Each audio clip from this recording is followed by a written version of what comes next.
Hello friends, welcome to our channel Jereddy blogs.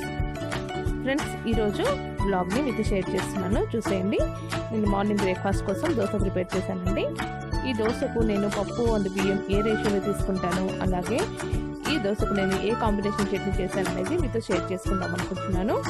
చూసేయండి. నేను తీసుకున్న రేషియోలో అయితే దోశ చాలా బాగా వస్తుందండి, క్రిస్పీగా వస్తుంది. ఒకవేళ మీకు ఈ రేషియో నచ్చినట్లయితే డెఫినెట్గా మీరు ట్రై చేసుకోవచ్చు. అలాగే ఒక చిన్న విషయం, నా ఛానల్ కనుక మీరు ఇంతవరకు సబ్స్క్రైబ్ చేసుకోకపోతే సబ్స్క్రైబ్ చేసుకోండి. అలాగే పక్కనే ఉన్న గంట సింబల్ కూడా యాక్టివేట్ చేసుకోండి. ఈ వీడియోని లైక్ చేయండి, అలాగే మీ ఫ్రెండ్స్కి, ఫ్యామిలీ మెంబర్స్కి షేర్ చేయండి. ఇక వీడియోలోకి వెళ్ళిపోదాము. ముందుగా మనము చట్నీ ప్రిపరేషన్ చూద్దాము. ఈ చట్నీని చిటికలో చేసుకోవచ్చండి. ఒక్క నిమిషంలో చట్నీ ప్రిపేర్ చేసుకోవచ్చు. ఇందుకు కావాల్సిన ఐటమ్స్ ఇక్కడ తీసుకున్నాను. ఇక్కడ ఎండుమిరపకాయలు అండి. ఎండుమిరపకాయలు 10 నుంచి 15 వరకు ఉంటాయి ఇక్కడ, అవి తీసుకున్నాను. అలాగే 1 ఆనియన్, అలాగే ఒక వెల్లుల్లి, పుదీనా, కొత్తిమీర, సాల్ట్, ఆయిల్, ఇక్కడ 1 టేబుల్ స్పూన్ ఆయిల్ తీసుకున్నానండి. టమాటోస్, ఇవి అన్నీ యాడ్ చేసి మనము గ్రైండ్ చేసుకోవాలండి. ఫస్ట్ ఎండుమిరపకాయలు యాడ్ చేశాను, తర్వాత కట్ చేసుకొని ఆనియన్, టమాటో, అంటే నేను ఇక్కడ చూపించిన ఐటమ్స్ అన్నీ యాడ్ చేసుకోవాలి. ఆయిల్ మాత్రము అక్కడ చూపించిన దాంట్లో హాఫ్ మాత్రమే యాడ్ చేసుకోవాలండి. పచ్చి నూనె మాత్రమే ఇక్కడ యూజ్ చేస్తున్నాను. తర్వాత పోపు కూడా పెట్టుకోవచ్చు. ఇప్పుడు టమాటోస్ కూడా కట్ చేసి యాడ్ చేశాను. అలాగే కరివేపాకు, పుదీనా, ఇక్కడ నేను పుదీనా యూజ్ చేశానండి. పుదీనా ఇష్టం లేని వాళ్ళు కొత్తిమీర కూడా యాడ్ చేసుకోవచ్చు. పుదీనాను స్కిప్ చేసేయచ్చు. తర్వాత వెల్లుల్లిపాయలు, ఇక్కడ వెల్లుల్లిపాయలు నేను పొట్టుతో పాటు యాడ్ చేస్తున్నానండి. ఒకవేళ మీకు ఇష్టం లేకపోతే పొట్టు తీసుకొని కూడా యాడ్ చేసుకోవచ్చు. పొట్టుతో యాడ్ చేస్తే ఫ్లేవర్ చాలా బాగుంటుందండి, ఒకసారి ట్రై చేయండి. ఈ చట్నీ ఒక దోసకే కాదండి, అన్ని టిఫిన్స్కి చాలా మంచి కాంబినేషన్. ఈ చట్నీని మనం ఎక్కడికైనా వెళ్ళేటప్పుడు టైం లేదు అనుకున్నప్పుడు మనము ఈ చట్నీ టక్కున ప్రిపేర్ చేసుకొని సర్వ్ చేసుకోవచ్చు. ఇక్కడ పచ్చి నూనె యాడ్ చేస్తున్నానండి, మొత్తం యాడ్ చేయట్లేదు, కొంచెం పోపు కూడా ఉంచుకుంటున్నాను. పోపు పెట్టుకోకపోయినా కూడా చాలా బాగుంటుందండి, పోపు పెట్టుకుంటున్నాను నేను ఇక్కడ. ఈ మొత్తాన్ని వాటర్ యాడ్ చేయకుండా గ్రైండ్ చేసుకోవాలి. మనకు టమాటోలో ఉన్న జ్యూస్ సరిపోతుందండి మనకు చట్నీ కన్సిస్టెన్సీ రావడం కోసం. ఇక్కడ నేను చింతపండు కూడా యాడ్ చేయట్లేదండి. నేను చూపించిన ఐటమ్స్ మొత్తము చూడండి, ఈ విధంగా మెత్తగా పేస్ట్ లాగా తయారు చేసుకోవాలి. ఈ పేస్ట్కి మనం పోపు పెట్టుకుంటే సరిపోతుంది. ఇది కచ్చా పచ్చగా ఉండకూడదండి, మెత్తగా పేస్ట్ లాగే ఉండాలి. చూడండి ఈ విధంగా. ఇప్పుడు పోపు పెట్టుకుంటున్నాను. నేను చూపించిన ఆయిల్ని చిన్న కడాయిలో వేసేసుకొని ఆయిల్ వేడైన తర్వాత అందులో పోపు దినుసులు యాడ్ చేసుకోవాలి. పోపు దినుసుల కోసం ఆవాలు, జీలకర్ర, పచ్చిశనగపప్పు, మినపప్పు, కరివేపాకు, ఎండుమిరపకాయలు యాడ్ చేసుకుంటున్నాను. ఫ్రెండ్స్, ఈ రెసిపీ మాత్రం డెఫినెట్గా మీరు అందరూ ట్రై చేయండి. చాలా చాలా అంటే చాలా బాగుంటుందండి. ఈ చట్నీలో మెంతులు కూడా కొంచెం యాడ్ చేసుకోండి. పోపులో మెంతులు హెల్తీ పరంగా చాలా హెల్తీగా ఉంటాయి, హెల్తీ కదా, అందుకోసం.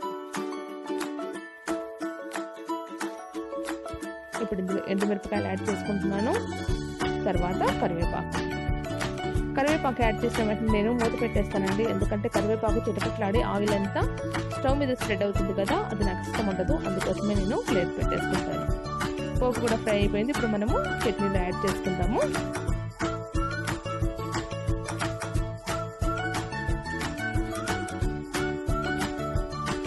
చట్నీని వేరే బౌల్లో షిఫ్ట్ చేసుకొని అందులో పోపు యాడ్ చేసుకున్నాను. ఈ మొత్తాన్ని మనము మిక్స్ చేసేసుకొని దోశలో సర్వ్ చేసుకోవచ్చు. చూడండి, చూడడానికి ఎంత బాగుందో, టేస్ట్ కూడా చాలా బాగుంటుంది. ఫ్రెండ్స్, డెఫినెట్గా ఈ రెసిపీ ట్రై చేయండి, మీరు కూడా బాగా ఎంజాయ్ చేస్తారు.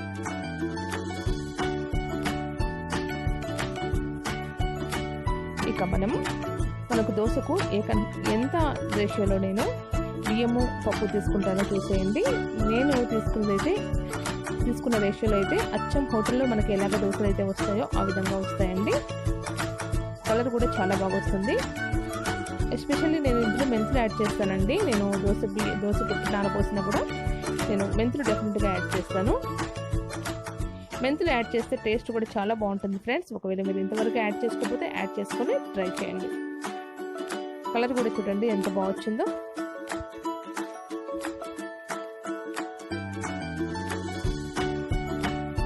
ఇక మీరైతే ఏ రేషియోలో దోశకు తీసుకుంటారో నాకు కామెంట్ సెక్షన్లో షేర్ చేయండి. నేనైతే 4 గ్లాసుల బియ్యానికి 1 గ్లాస్ పప్పు యూజ్ చేస్తానండి. అలాగే ఒక గుప్పెడు మెంతులు కూడా యాడ్ చేస్తాను. నేను ఇక్కడ దోశకు మాత్రము నేను రేషన్ రైసే వాడతానండి. మామూలు రైస్ కూడా యూజ్ చేసుకోవచ్చు. ఇక్కడ నేను బియ్యం కొలుస్తూ ఉన్నాను 4 గ్లాస్. మనం ఫస్ట్ రేషన్ బియ్యం వాడేటట్లయితే బాగా వాష్ చేసుకోవాలండి. ఎందుకంటే దాంట్లో పొట్టు శాతం ఎక్కువగా ఉంటుంది. అదంతా బాగా వాష్ చేసుకుంటేనే నీట్గా ఉంటుంది.